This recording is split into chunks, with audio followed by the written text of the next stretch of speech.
तो ये जो पूजा पाठ है दो काम करता है। एक तो पुराने हमारे किए हुए अपराध, किए हुए पाप, किए हुए दोष को मिटाने का काम, यानी बीमारी मिटाने का काम भी ये भजन करता है। और प्रोटीन पाउडर की तरह आपको पूर्ण रूप से समृद्ध और गुणी, श्रेष्ठ, ज्ञानी, संस्कारी और सर्वोत्तम यश कीर्तिवान बनाने में भी ये भजन काम करता है। बोलो कृपालु गुरुदेव की जय। भजन सब काम करता है। भजन के कितने प्रकार हैं देखिए, भजन के कितने प्रकार हैं।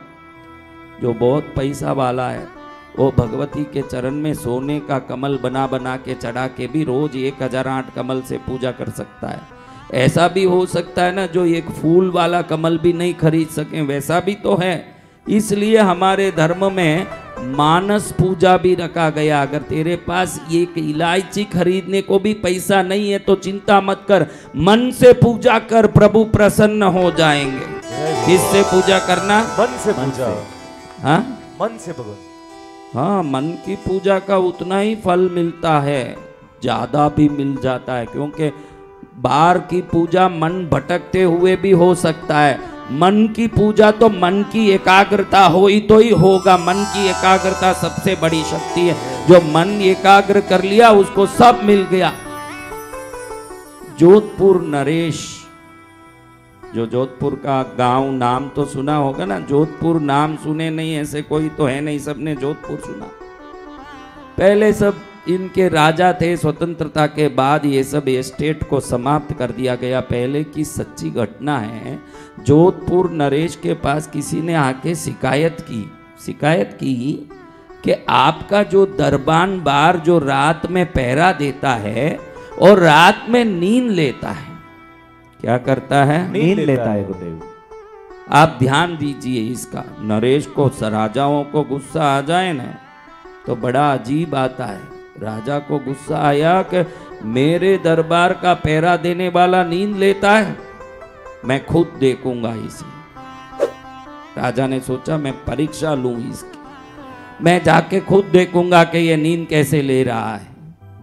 तो राजा उस समय में रात में जब सब दरबार में पहरे वाले बाहर खड़े हैं, बहुत बड़ा जोधपुर का किला है, कोई देखे हो तो किले के बाहर से अंदर हर जगह पहरा लगा हुआ है। जिस आदमी का नाम लिया गया वो मुख्य दरवाजे पर खड़ा होकर के पहरा देता है। मेन ड्यूटी है उसकी, जहां वो खड़ा है वो इतना महत्वपूर्ण स्थान है कि अगर वहां कोई नींद ले तो दुश्मन राजा घुस जाए या शत्रु घुस जाए या चोर घुस जाए, कुछ भी हो जाए। घर जितना बड़ा होगा उसकी सुरक्षा इतनी जरूरी है ना भाई। देखो अभी एक छोटा सा झोपड़ा है, उसमें 4 सिक्योरिटी लगाने पड़ेंगे क्या? नहीं गुरुदेव। क्यों नहीं? क्यों नहीं?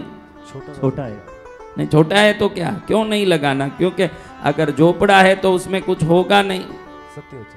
हाँ, अब थोड़ा बड़ा बिल्डिंग है, 4-5 कार अंदर खड़े हैं पोर्टिको में, और बड़ा सा दरवाजा, पोस्ट दरवाजा, और काफी लेविशनेस दिख रहा है। अब यहाँ कितने सिक्योरिटी जरूरत पड़ेंगे ना दरवाजे पर। अब ऐसा समझो कि बहुत बड़ा किला है और बहुत बड़े राजमहल है, प्रेसिडेंट प्राइम मिनिस्टर का हाउस है, 100-200 कमरे हैं। अब इसमें कितने जरूरत पड़ेंगे? हाँ, बहुत। तो ये ध्यान रखना जीवन में, जिसके पास जितनी कम संपत्ति है ना वो इतना सुखी है ना, जितना ज्यादा है उसको उतना उसको संभालने की चिंता भी है। ये भी ध्यान रखना। बहुत आ जाएं, आ गया तो वो कहीं चले न जाएं, ये चिंता में नींद उड़ जाती है। कोई ले न जाए, ये चिंता में नींद उड़ जाती है। बहुत आ गया तो बहुत परेशानी है। हाँ, बहुत परेशानी हो जाती है कि ये इतना आया, इसको कैसे संभालें। आदमी रखने पड़ते हैं, जोखम करना पड़ता है। और रात दिन अपने को, इसमें कोई होंगे जो अचानक रात में उठ के पैसे गिनने लगते हैं। क्या घर के पैसे गायब हो जाते? मैंने देखे हैं ऐसे लोग। अचानक रात में उठेगा, जो छोटा सा बक्सा भी रखा हो वापस गिन के रख के फिर नींद में सोएगा, फिर शांति होगी। कहीं ये कम तो नहीं पड़ गया, कोई ले तो नहीं गया, ये सब बातें मन में आती रहती है। हाँ, तो आप ध्यान रखिए, जोधपुर नरेश जब रात में जा रहे हैं, इसकी शिकायत सुन के पहरेदार की, सिपाही की, कि ये रात में नींद लेता है, सच में नींद लेता हो तो इसका हम गर्दन उड़वा देंगे। जोधपुर नरेश को मन में बहुत वेग आया और उसी वेग के साथ जोधपुर नरेश एकदम जाके जिधर बोला उस जगह देखें तो ये हाथ में बाला लेके खड़ा है और खड़े खड़े ही आंख बंद किया हुआ है। क्या किया हुआ है? आंख बंद। पहले तो जोधपुर नरेश को मन में आया कि खड़े खड़े कैसे नींद लेता है। फिर गुस्सा आ गया कि इतना नींद ले रहा है अपने दरबार में, राजा का सेवा कर रहा हूं, ये भी इसको डर नहीं है, इसको सबक सिखाना चाहिए। जैसे ही म्यान से तलवार उठाया, सोचा कि कल क्या मैं सभा इकट्ठा करूं न इसको सजा सुनाऊं, अभी यहीं इसका गर्दन उड़ा दूंगा मैं। जैसे ही गर्दन उड़ाने के लिए म्यान से तलवार उठा के गर्दन तक ले जाने लगे, सामने जगन माता प्रकट हो गई और तलवार पकड़ लिया उसका। सच्ची घटना बता रहा हूं, कहानी नहीं सुना रहा हूं, ये कहानी नहीं है, सच्ची घटना बता रहा हूं।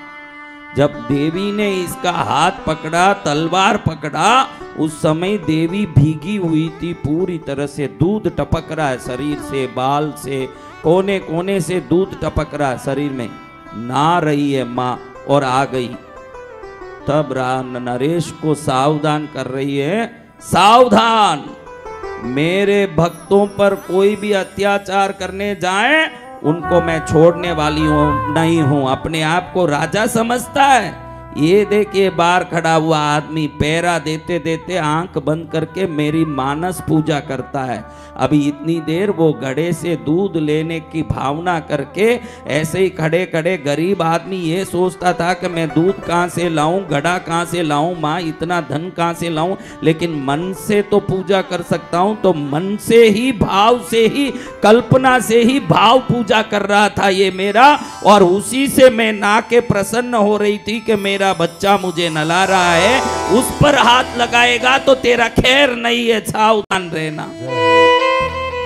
भगवती के उग्र रूप और क्रोध को देख के राजा सहम गया, चरण में पड़ के नमस्कार करके बोलता है, माता मुझे तो पता नहीं है कि ये आपका ये भक्त है, इतना बड़ा भक्त है।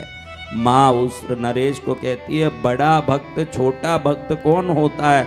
जो तदचित्त हो करके मेरी भक्ति करता है वो सब मेरे बड़े भक्त ही हैं। जय गुरुदेव। जो एकाग्र चित्त होके मेरे भजन करते हैं वो सब मेरे बड़े भक्त ही हैं।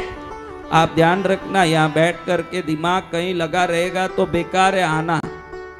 ऊपर साधना में आते हो, मन का वेग कहीं चलता हो और मुंह बोलता रहे मंत्र तो काम नहीं आता। मन बिल्कुल टिका रहना, उस जिस चीज को बोलते हैं उसके चरण में मन टिका रहना। कोशिश करना कि उनका ध्यान चलता रहे हमारे जीवन में, उनका रूप हमारे दिमाग में स्थित रहे और उनका चरण का ध्यान करते जप करते रहे। खाली मुंह से बोलते रहोगे कुछ नहीं होगा। सोने का कमल चढ़ाते हुए पूजा भी कर लो, मन भटक रहा है तो भगवती आपकी नहीं है। और बिना कुछ किए खाली मन से एकाग्र होके भगवती के चरण में समर्पित हो जाओगे, भगवती आपकी हो जाएगी। उसके बाद भगवती को आपका बनाने में कोई देरी नहीं हो सकता महाराज, भगवती आपकी होती है। इसके लिए मन की एकाग्रता। देखो मन कहाँ टिकता है आप सबका, हाँ कितने प्रपंच है। आप सबको देख के मैं रोज माँ को जो यही प्रार्थना करता हूँ, माँ इन सब की अज्ञानता दूर करके, इनके प्रपंचमय माया को दूर करके इनको तेरे चरण की सच्ची भक्ति दे दे, इनका जीवन सफल हो जाए।